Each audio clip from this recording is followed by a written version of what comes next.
ਤੁਸੀਂ ਵੀ ਆਪਣੇ ਘਰ ਵਿੱਚ ਸਹੀ ਲੈਵਲ ਕਰਾਉਣਾ ਚਾਹੁੰਦੇ ਆ ਤਾਂ ਇਹ ਵੀਡੀਓ ਖਾਸ ਤੁਹਾਡੇ ਵਾਸਤੇ।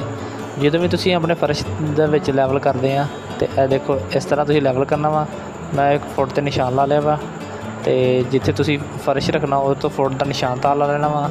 ਤੇ ਉਸ ਤੋਂ ਬਾਅਦ ਜੀ ਅਸੀਂ ਲੈਵਲ ਕਰਦੇ ਹਾਂ ਜੀ ਵਾਟਰ ਲੈਵਲ, ਜਿਹੜਾ ਪਾਈਪ ਲੈਵਲ ਹੁੰਦਾ ਵਾ ਉਹਦੇ ਨਾਲ। ਇਹਦੇ ਵਿੱਚ ਅਸੀਂ ਪਾਣੀ ਪਾ ਕੇ ਲੈਵਲ ਬਰਾਬਰ ਕਰ ਲਿਆ, ਪਾਣੀ ਬਰਾਬਰ ਕਰ ਲਿਆ, ਕਿਉਂਕਿ ਪਾਣੀ ਦੀ ਸਤਹ ਹਮੇਸ਼ਾ ਬਰਾਬਰ ਰਹਿੰਦੀ ਆ। ਇਹ ਦੇਖੋ ਜੀ ਪਾਣੀ ਮੈਂ ਬਿਲਕੁਲ ਜਿਹੜਾ ਫੁੱਟ ਦਾ ਨਿਸ਼ਾਨ ਲਾਇਆ ਸੀ ਉਹਦੇ ਨਿਸ਼ਾਨ ਦੇ ਬਰਾਬਰ ਕਰ ਲੈਣਾ। ਇਹ ਜਿਹੜਾ ਨਿਸ਼ਾਨ ਲਾਇਆ ਵਾ ਇਹ ਮੈਂ ਦਰਵਾਜ਼ੇ ਵਾਲੀ ਸਾਈਡ 'ਤੇ ਨਿਸ਼ਾਨ ਲਾਇਆ 1 ਫੁੱਟ 'ਤੇ। ਇਹ ਦੇਖੋ ਜੀ ਪਾਣੀ ਬਿਲਕੁਲ ਨਿਸ਼ਾਨ ਦੇ ਬਰਾਬਰ ਹੋ ਚੁੱਕਿਆ। ਪਾਈਪ ਦੇ ਵਿੱਚ ਤੁਹਾਨੂੰ ਇੱਕ ਕਮਰੇ ਦੇ 4 ਕੋਨੇ ਹੁੰਦੇ ਆ ਤੇ ਇੱਕ ਕੋਨੇ 'ਚ ਮੈਂ ਲੈਵਲ ਕੀਤਾ ਵਾ ਤੇ ਦੂਸਰੇ ਸਾਈਡ 'ਤੇ ਮੈਂ ਜੀ ਪਾਈਪ ਦੇ ਨਾਲ ਦੂਸਰੀ ਕੋਰਨਰ 'ਚ ਵੀ ਦੇਖ ਲੈਣਾ ਕਿ ਪਾਣੀ ਦੀ ਸਤਹ ਬਰਾਬਰ ਹੋ ਗਈ ਹੈ। ਜਿੱਥੇ ਪਾਣੀ ਦੀ ਸਤਹ ਬਰਾਬਰ ਹੋ ਗਈ ਪਹਿਲੇ ਵਾਲੇ ਨਿਸ਼ਾਨ ਦੇ ਬਰਾਬਰ, ਉੱਥੇ ਅਸੀਂ ਨਿਸ਼ਾਨ ਲਾ ਲੈਣਾ ਦੂਸਰਾ ਨਿਸ਼ਾਨ। ਇਸੇ ਤਰੀਕੇ ਨਾਲ ਤਿੰਨਾਂ ਕੋਨਿਆਂ ਦੇ ਵਿੱਚ ਨਿਸ਼ਾਨ ਲਾਏ ਜਾਣਗੇ। ਦੋਸਤੋ ਤੁਸੀਂ ਦੇਖ ਰਹੇ ਹੋ ਕਿ ਦੂਸਰੇ ਕੋਰਨਰ 'ਤੇ ਲੈਵਲ ਬਰਾਬਰ ਹੋ ਗਿਆ ਵਾ ਤੇ ਦੂਸਰੇ ਕੋਰਨਰ ਦਾ ਵੀ ਨਿਸ਼ਾਨ ਲਾਵਾਂਗੇ। ਜਿੰਨੀ ਦੇਰ ਤੱਕ ਤੁਹਾਡਾ ਲੈਵਲ ਨਹੀਂ ਸਹੀ ਹੋਏਗਾ ਉਨੀ ਦੇਰ ਤੱਕ ਤੁਹਾਡੇ ਫਰਸ਼ ਨਹੀਂ ਖੂਬਸੂਰਤ ਦਿਖਾਈ ਦੇਣਗੇ।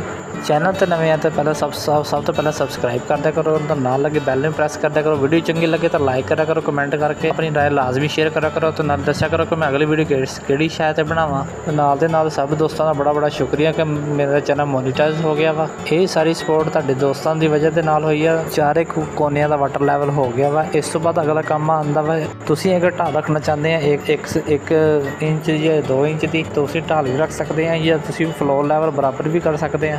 ਮਿਸਾਲ ਦੇ ਤੌਰ 'ਤੇ ਤੁਸੀਂ ਪਾਣੀ ਆਪਣਾ ਦਰਵਾਜ਼ੇ ਵਾਲੀ ਸਾਈਡ ਨੂੰ ਕਰਨਾ ਚਾਹੁੰਦੇ ਆ। ਮੈਂ 1 ਫੁੱਟ ਦਾ ਲੈਵਲ ਕੀਤਾ ਸੀ, ਤੁਸੀਂ 11 ਇੰਚ ਰੱਖੋਗੇ ਤਾਂ ਪਾਣੀ ਤੁਹਾਡਾ ਦਰਵਾਜ਼ੇ ਵੱਲ ਨੂੰ ਨਿਕਲੇਗਾ। ਉਹਦੇ ਨਾਲ ਬਾਕੀ ਜਿਹੜੇ 3 ਕੋਨੇ ਆ ਉਹਨਾਂ ਦੀ ਤੁਸੀਂ ਢਾਲ ਤੁਸੀਂ ਅਗਰ 1 ਫੁੱਟ 1 ਇੰਚ ਰੱਖੋਗੇ ਤਾਂ ਉਹਦਾ ਮਤਲਬ ਇਹ ਹੋ ਜਾਏਗਾ ਕਿ ਤੁਹਾਡੀ 2 ਇੰਚੀ ਦੀ ਢਾਲ ਬਣ ਜਾਏਗੀ। 2 ਇੰਚੀ ਦੇ ਨਾਲ ਢਾਲ ਦੇ ਨਾਲ ਪਾਣੀ ਤੁਹਾਡਾ ਦਰਵਾਜ਼ੇ ਵਾਲੀ ਸਾਈਡ ਨੂੰ ਨਿਕਲ ਜਾਏਗਾ। ਜੇ ਅਗਰ ਤੁਸੀਂ ਢਾਲ ਨਹੀਂ ਰੱਖਣਾ ਚਾਹੁੰਦੇ ਤਾਂ ਤੁਸੀਂ ਬਰਾਬਰ ਫੁੱਟ ਦੇ ਨਿਸ਼ਾਨ 'ਤੇ ਹੀ ਟੀਆ ਲਾ ਸਕਦੇ ਆ ਤੇ ਉਹਦੇ ਨਾਲ ਤੁਹਾਡਾ ਲੈਵਲ ਬਰਾਬਰ ਰਹੇਗਾ।